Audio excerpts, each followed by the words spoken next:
Olá pessoal, como vocês estão? Tô aparecendo por aqui hoje para gravar um tema muito importante da geografia, que é a urbanização, um tema muito cobrado no Enem, em concursos públicos e principalmente em provas da escola, né?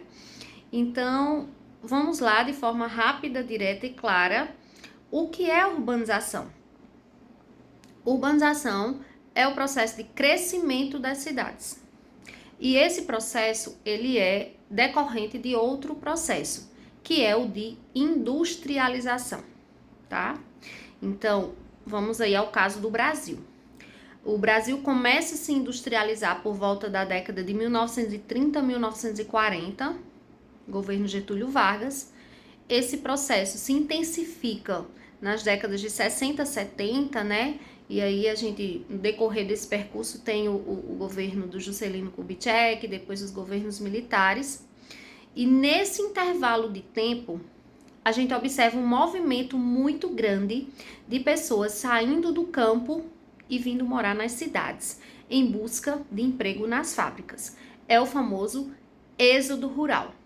E esse êxodo, ele acontece também porque as pessoas começam a fugir do campo. Fugir do quê? Né? Fugir da falta de terra para produção, fugir das dificuldades do campo, muitas vezes causadas pela falta de investimento do Estado para os pequenos agricultores, e eles vêm para a cidade em busca de emprego e de melhores condições de vida, o que nem sempre encontram. Então percebam, em 1950, a maioria da população brasileira morava no campo. Em 1970, esse processo já havia se invertido, ou seja, a maioria já morava na cidade. Então, percebam, foi um processo muito rápido. Não deu tempo planejar. Não foi algo projetado do tipo, vamos construir cidades com ruas largas, com escolas, praças, áreas verdes em lugares estratégicos, vamos impedir que construam em morros. Não teve isso. São poucas as cidades planejadas do Brasil, né? A maioria cresceu de forma muito rápida e desordenada. E isso gerou muitas consequências, como por exemplo, a que vocês estão vendo na imagem, segregação socioespacial, que são as desigualdades típicas do espaço urbano brasileiro, e não só brasileiro, mas também de todos os países aí subdesenvolvidos. Essa desigualdade se manifesta, por exemplo, na construção de favelas ou áreas carentes de infraestrutura, ao lado de áreas mais nobres, né, áreas mais organizadas. Dentre outras consequências, nós temos ruas estreitas, poluição, problemas no saneamento básico, esgotamento, né, esgotos a céu aberto, problemas com violência, transporte público, dentre outros problemas aí que se destacam nas cidades de países subdesenvolvidos, como o Brasil, por exemplo, certo?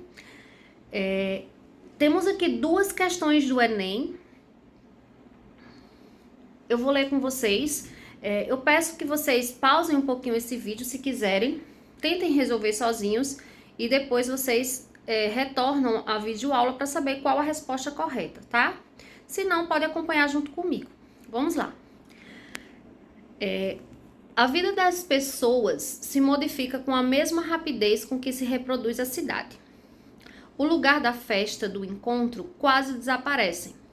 O número de brincadeiras infantis nas ruas diminui, as crianças quase não são vistas. Os pedaços da cidade são vendidos no mercado como mercadorias. Árvores são destruídas, praças transformadas em concreto. Por outro lado, os habitantes parecem perder na cidade suas próprias referências. A imagem de uma grande cidade hoje é tão mutante que se assemelha à de um grande guindaste. Aliás, a presença maciça das britadeiras, das betoneiras, nos dão um limite do processo de transformação diária ao qual está submetida a cidade. Tá? tá? Então, vamos direto aqui à pergunta. No contexto das grandes cidades brasileiras, a situação apresentada no texto vem ocorrendo como consequência da letra A, manutenção dos modos de vida e de convívio social. Será que está havendo a manutenção dos modos de vida? Aqui no texto a gente vê, olha, que o lugar da festa, do encontro, quase desaparecem. O número de brincadeiras infantis também. Então, assim, não há manutenção desse convívio social, pelo contrário. Letra B, preservação da essência do espaço público. Também não. Você vê aqui, olha, praças transformadas em concreto, árvores destruídas, pedaços da cidade vendidos no mercado como... Então, nada a ver com preservação do espaço público. Pelo contrário. Letra C, ampliação das normas de controle ambiental. Também não. Vemos aqui no texto que árvores são destruídas, não é o meio ambiente de um modo geral. Ele é bem modificado aí pela ação humana. Letra D, flexibilização das regras de participação política. A questão também não trata disso. Letra E, alteração da organização da paisagem geográfica. É essa. Por quê?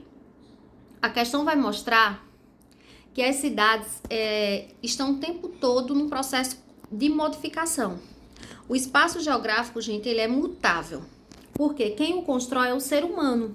E o ser humano, ele está sempre mudando, ele está destruindo, ele está construindo, ele está reformando. Então, essa questão, ela mostra claramente essa mutabilidade do espaço, né? Então, vamos aí para a próxima questão. Vai falar sobre o Estatuto da Cidade. Mais uma vez, se quiserem, pausem o vídeo e resolvam primeiro.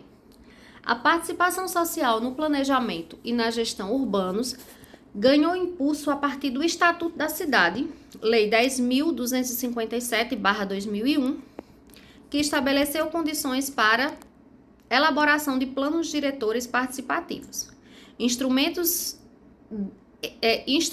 esses indutores da expansão urbana e do ordenamento territorial, que a princípio devem buscar representar os interesses dos diversos segmentos da sociedade.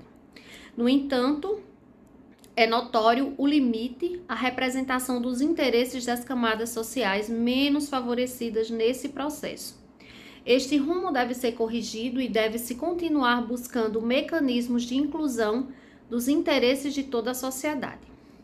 Qual medida promove a participação social descrita no texto? Veja só, o texto ele vai falar um pouco do Estatuto da Cidade.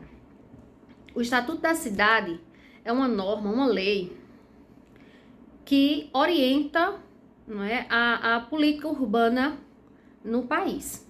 E essa norma, ela está pautada em dois princípios básicos. O princípio da função social da propriedade e o princípio da participação da gestão democrática.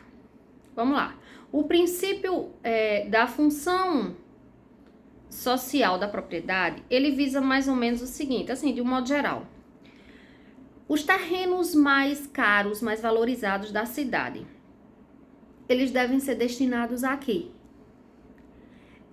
A construção de propriedades particulares ou de prédios, né, de casas particulares, ou a construção de praças, de escolas, de áreas verdes, algo que beneficie a todos. Então, o poder público, ele deve garantir que esses espaços da cidade mais valorizados sejam destinados, né, usados em benefício de todos e não sirvam apenas à mera especulação imobiliária, certo?